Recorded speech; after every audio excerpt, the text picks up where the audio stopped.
right, let's start out with a quiz. Which two sentences have a similar meaning? So look at the picture here. Which two of these sentences have a similar meaning? So A, they are from America.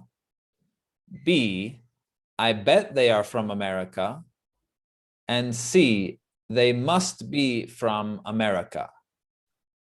Which two have a similar meaning?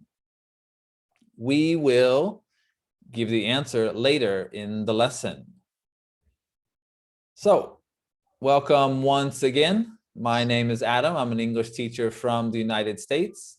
I'm here with Tuan, an English teacher from the UK. And in today's conversation, Tuan, we are talking about my trip to Hong Kong. Have you ever been to Hong Kong?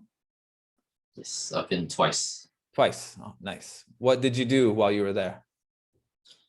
I visited a friend. I went to the sites, the peak, I guess is one of the places. Right, it's like right. the top of the mountain, yeah. Uh-huh. I did a lot of walking, a lot of eating, a lot of shopping. Nice. Yourself? You went by yourself both times, or did you go with your wife? Or first time I went to visit a friend. Second time I went with a wife for my friend's wedding. Okay, nice. Yeah, the conversation we're talking about today is actually based on a true story. I had a trip to Hong Kong that was both very fun and also terrible. So we took a bus tour, and on the bus tour, in the middle of the bus tour, we switched buses. So we were on one bus all day. And then when we were going to go to whatever that peak is, Victoria Peak, is that what it is? Yeah. Yes. We switched buses and kind of got together with a different bus tour, and everyone got on one bus to go to that peak. Well, we misunderstood, and my girlfriend at the time left all of her shopping on the bus. And that bus was going on its way across, the city to be used for a different tour the next day with all of the, souvenirs and things that she had bought. So apparently it was my fault. I don't know why, but she got angry at me. And yeah, this was in the middle of this bus tour. So it was it was a rough trip, especially that particular day. So, but I'm over it. And it's one reason why I did not marry that girl. Yeah, it must have been tough. It was not fun. I still occasionally have nightmares about it. But anyway, let's take a look at today's conversation.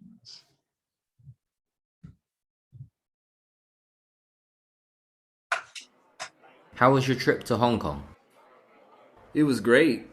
The thing I liked most was the food. I couldn't stop eating. I bet.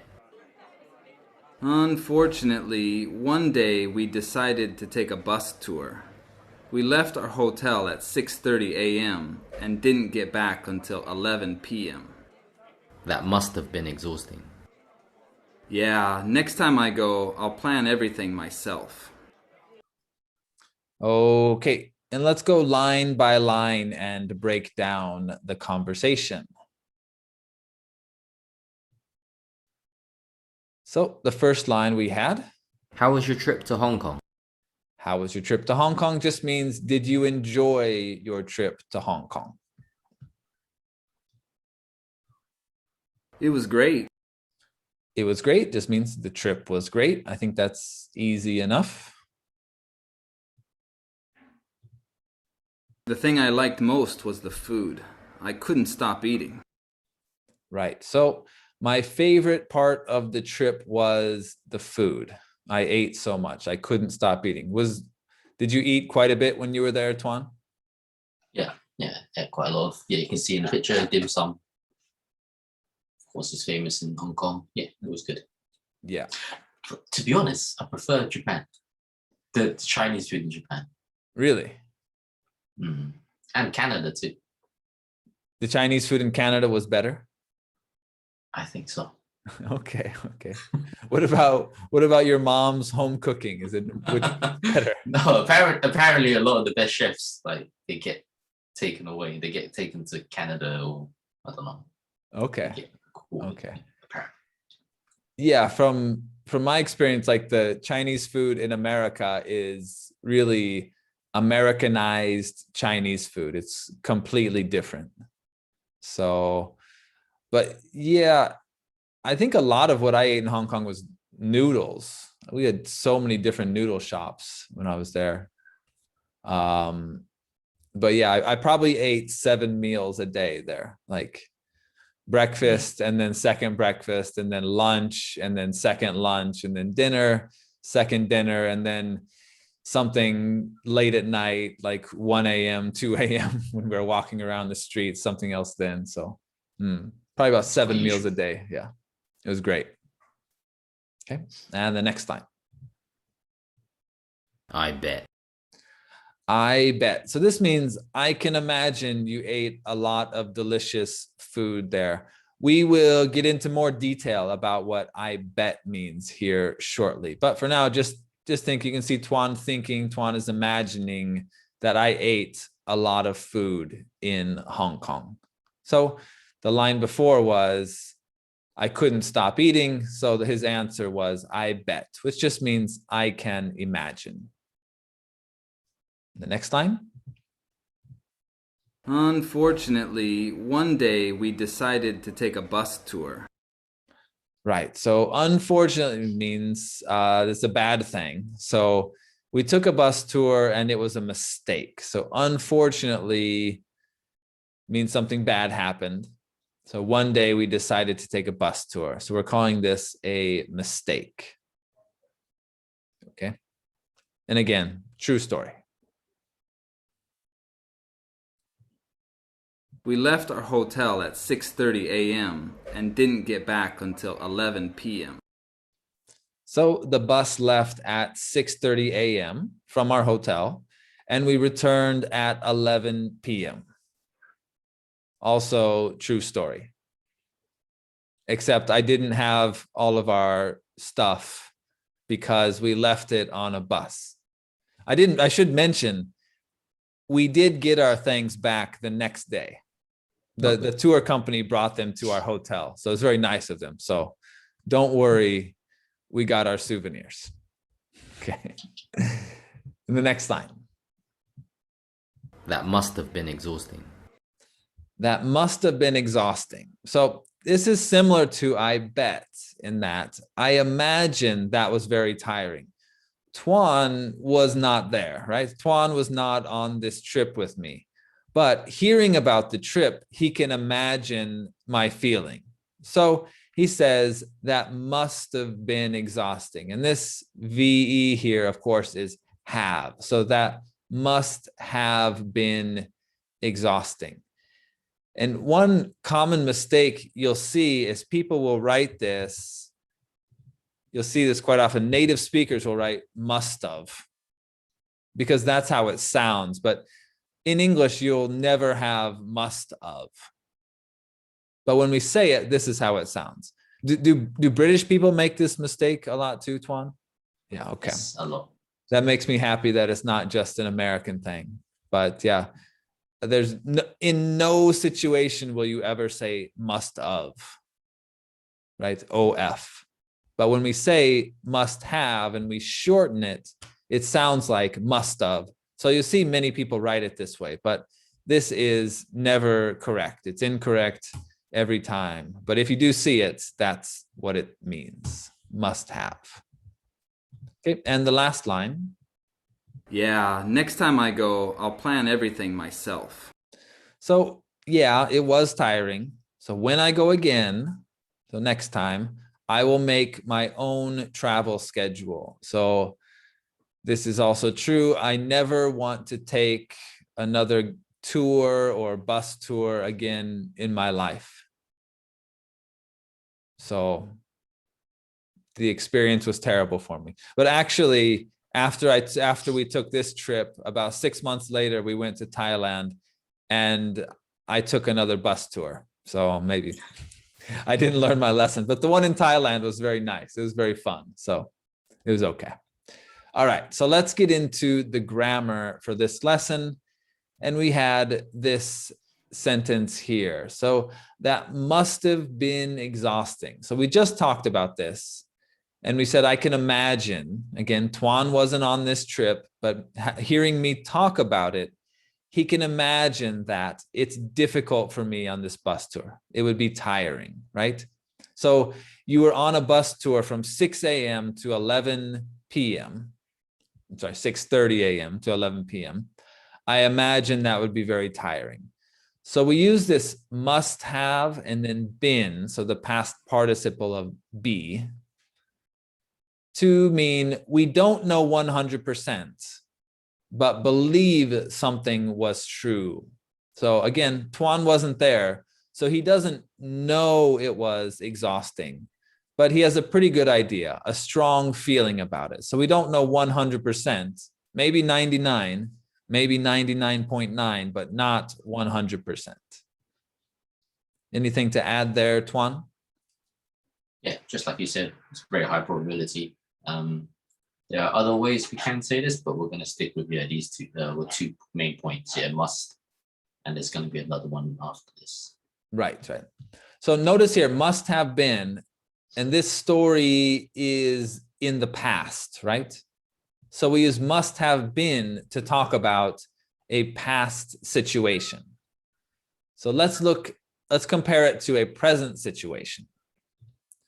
So if we look here, if you see many fire trucks go by, you hear many fire trucks go by, what do you think?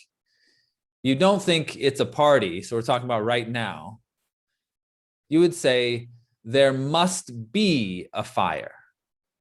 There must be a fire because many fire trucks are going by. So we would say, there must be a fire right now. Okay. Now, if many fire trucks went by yesterday in the past, we would say there must have been a fire. Okay. So for a present situation right now, we would say there must be. For a past situation, we would say there must have been. Did I miss anything there? Yeah, like you said, that same point. It's not 100%. Maybe it was something else, maybe a car accident, or maybe they're just practicing. But there's very high chance that we think there's a fire. Good point. We can't point that out enough. It doesn't mean there's a fire. We don't know. That's the point. We don't know 100%. Just very likely that that is the situation. This is probably, yeah, it's probably not someone's birthday party, right? Yeah. This is not the situation. It's most likely a fire in this situation. It's a natural thing to say. Yeah, we wouldn't say there is a fire. That just sounds unnatural to say that. Right. We would say, yeah, there must be a fire. Right. If you see a fire, you see the smoke, you see a fire, people are screaming, people are pointing, you can say, oh, there's a fire. But in this case, all we see are fire trucks. So there must be a fire. Okay. Now let's look at our second grammar point here. Was this I bet? So again, we don't know 100%, but believe something is or was true. So I said, the thing I liked most was the food. I couldn't stop eating. And Tuan said, I bet, right? So he can imagine, not 100%, but he can guess that this is true. I bet that you ate a lot. So the food in Hong Kong is very good. I imagine that you ate a lot while you were there. So we can use this must and bet in many of the same situations and have pretty much the same meaning. So let's go ahead and look at some examples, unless there was something you wanted to add here, Tuan. Is this okay? I guess if you just said in the first one, the thing I like most was the food, I can see, yeah, I bet you couldn't stop eating. So yeah, we can maybe Yeah, guess and make a deduction, as they would say. right. Again, that strong feeling, very likely, right? So let's go ahead. Let's look at the example sentence that we had at the beginning of the video. So must be right now. He said, where are they from? Where are they from? So you can see they have American flags. You know, he's got them painted on his cheeks. She's got one on her chest. They've got red, white, and blue. So, Tuan, how would we make a sentence using must be? They must be from the US or America. Yeah.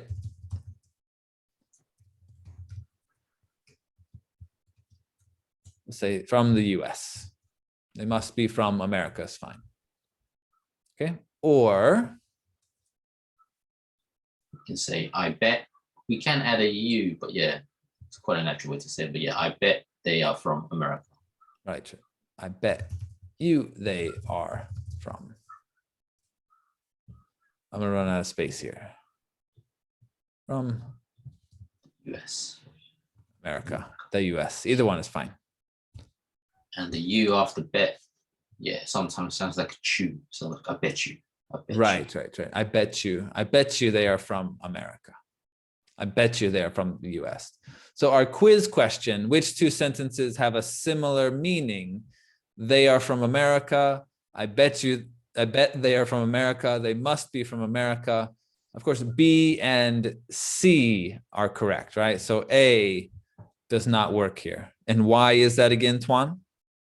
We don't know 100%. Maybe they are from Spain, or maybe they are from Canada and they're just enjoying, I don't know, the 4th of July. But yeah, we don't know. So in America, there are quite a few immigrants. And on the 4th of July, which is America's Independence Day from your country, where we claimed our independence, we became free from the British. You know, people who live in America often celebrate with America on that day. So they might also, you know, have American flags and celebrate with Americans on that day. So we wouldn't say they are from America because we don't know 100%. So B and C, I bet they are from America. They must be from America are the correct answers. Okay, let's take a look at another example here. So we have these people here. You can see big backpacks, cameras. This cute couple has looking at a map. This couple is taking a selfie in front of some famous landmarks. So are these people locals? Well, we don't know, do we? We have no idea if they're locals, but locals probably don't have a map. Locals, you know, if you are from Paris, you probably don't take lots of selfies in front of the Eiffel Tower. Probably. So, but we don't know for 100%. So, Tuan, how would we use must be in this situation? So they are not locals. So we think they are maybe tourists. So we can say they must be tourists. They must be tourists. Or I bet they are tourists. I bet they are tourists, right? So either way, same thing. But again, we don't know 100%, but very strong likelihood they are not local people. Okay. Let's take a look at this one here. And of course, we're talking about right now for this one.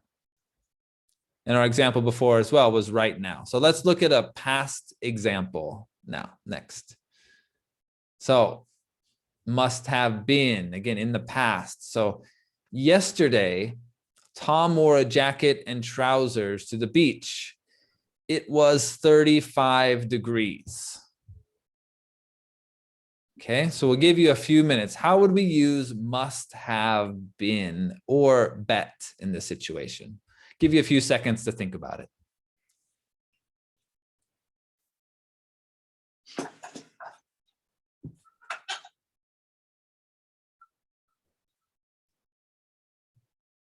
What do you think, Tuan?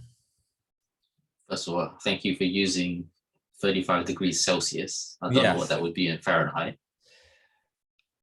Yeah, I figured most people don't use Fahrenheit, so we'll I played it safe for this. And yeah, we can say he must have been hot. He must have been hot, right? So we don't know, but it's a pretty good guess. Someone 35 degrees. What's 35? 35 degrees is like 90 something degrees Fahrenheit. It's quite warm. So he must have been hot.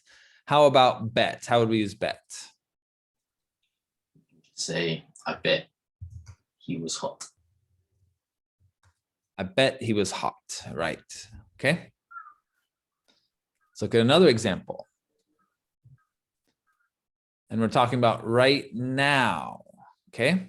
So we have the both of us here. So Tuan says, I didn't eat lunch today. I was too busy. So no restaurant for lunch. Tuan is too busy. So how would we use must be, talking about right now? If Tuan skipped lunch, how would we express this situation? So we have wow. I'll give you a few seconds to think about it.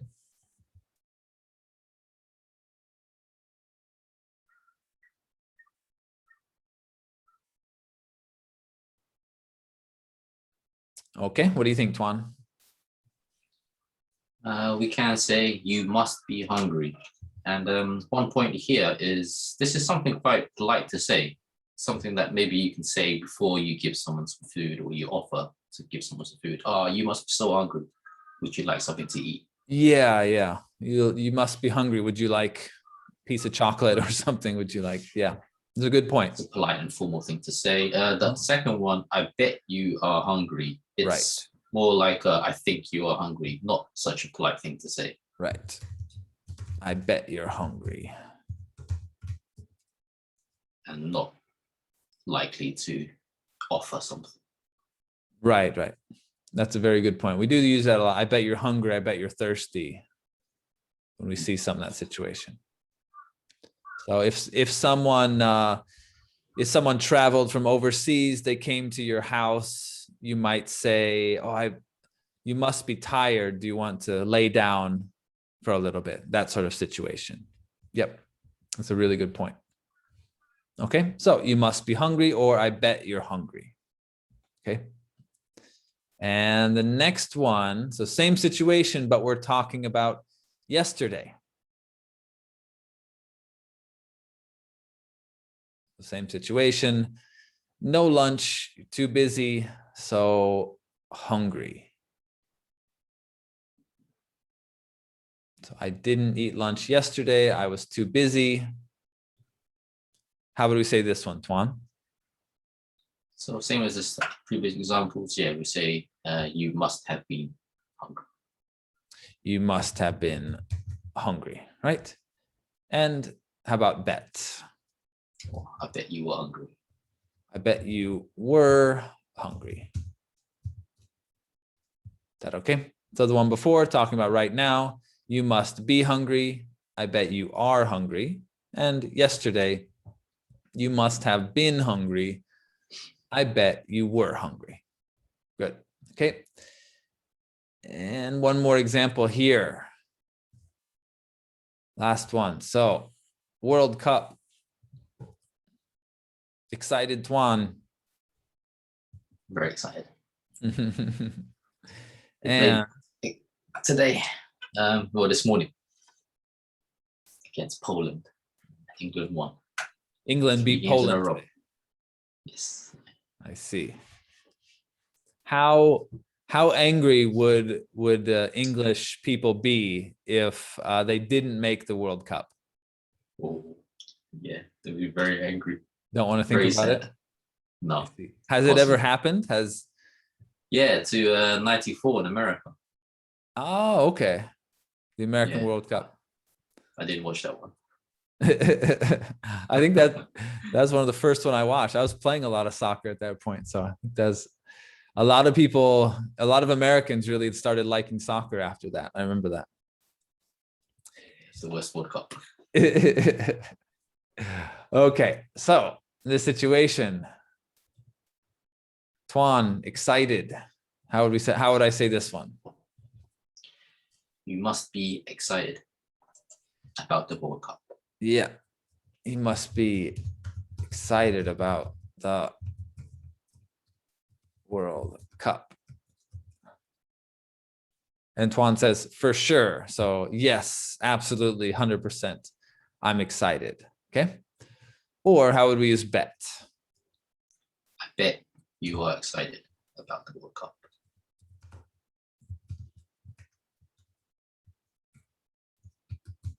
And yes, in 5 years' time, it's going to be in America again. 5 years, right? What, Los Angeles? Is that where it is? No. All over. All over. Okay. Yeah. So I bet you're excited about the World Cup for sure. So yes, 100%.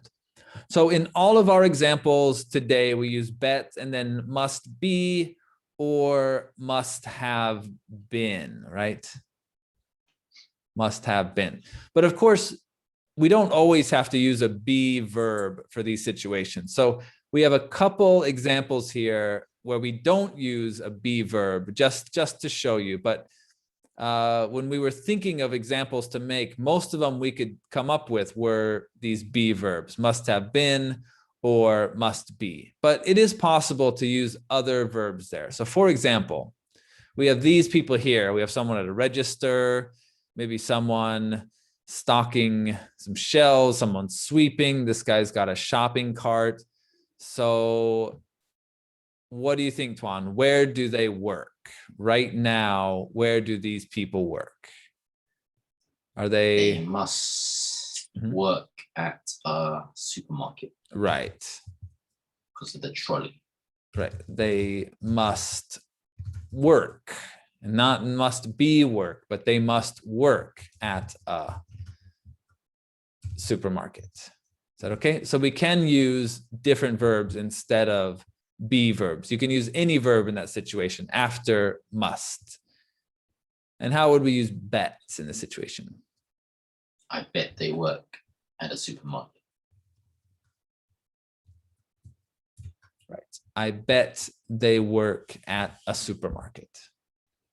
Okay. And then, so of course, this is right now. So we can use must do instead of must be to talk about right now. Let's look at a very, very sad picture and see our last example. Oh no. So in this case, in the past, something happened. We're going to ask what happened in the past. So we have this very sad boy. Looks like his ice cream is on the ground.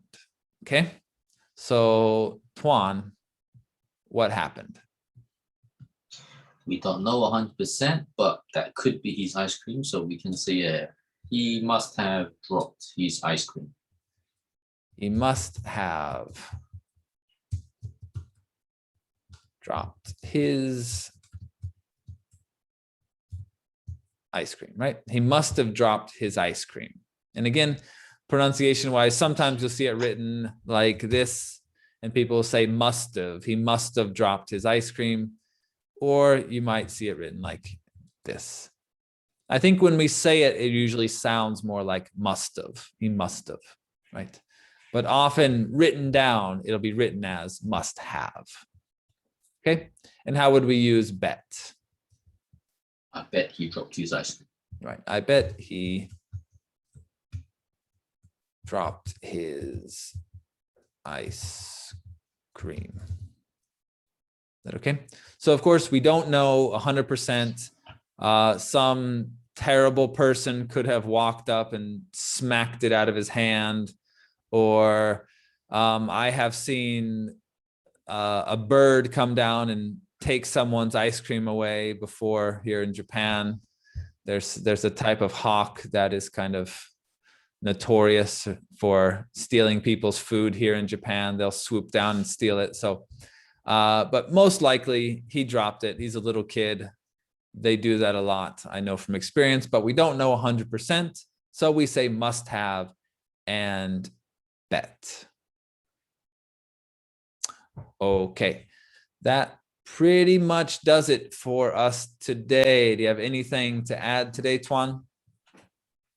We've been dropping quite a few videos recently. Yeah, just keep your eye out on the page.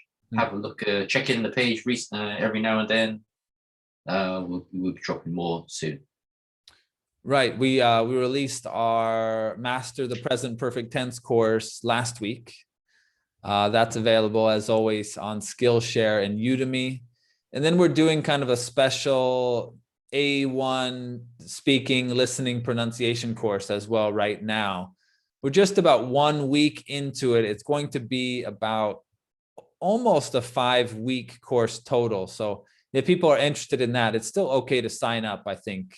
You haven't missed too much. We've done some fairly basic grammar, but we're 3 units in. We still have 8 more to go. So if you want to join, please feel free. You can find the link on our Facebook page, or there's a Facebook group as well. Master A1 Speaking, Listening, and Pronunciation, the Facebook group. Okay. And I think that pretty much does it then. So thanks as always for watching, and we will see you again next time. Bye.